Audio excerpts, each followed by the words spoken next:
My friend, you've met a terrible, terrible demise, but you know, I, I don't feel too bad about it. After all, if it weren't for me, it would have just been from someone else. I guess what I'm trying to say is life goes on.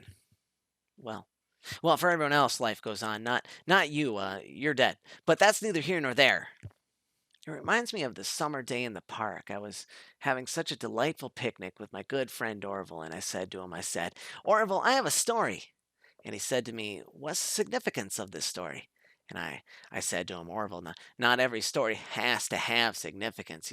Sometimes a story is just a story. You try to read into every little thing and find meaning in everything everyone says, and you'll just drive yourself crazy. I had a friend do it once, and it wasn't pretty. We talked about it for years. And not only that, but you'll likely end up believing something you shouldn't believe, thinking something you shouldn't think, or assuming something you shouldn't assume.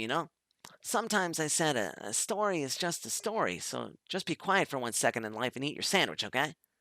Of course, it was only then I realized I've made sandwiches. Poor Orville was having such difficulty eating it. Elephants have those clumsy hands. Actually, I suppose that's the problem. They don't have hands at all, do they? They're all feet. I couldn't imagine someone asking me to eat a sandwich with my feet. Now, if I recall correctly, there was a bakery nearby. I said to him, Orville, let me go get you some rye bread. Now, I'm unsure if elephants enjoy rye bread, but I assure you that Orville does. Now, this was on a Tuesday, which was good because rye bread was always fresh on Tuesdays. They made sourdough bread on Monday and threw it out Wednesday, or they sold it at a discount for people wanting to feed the ducks, and probably at the end of the day finally threw it out.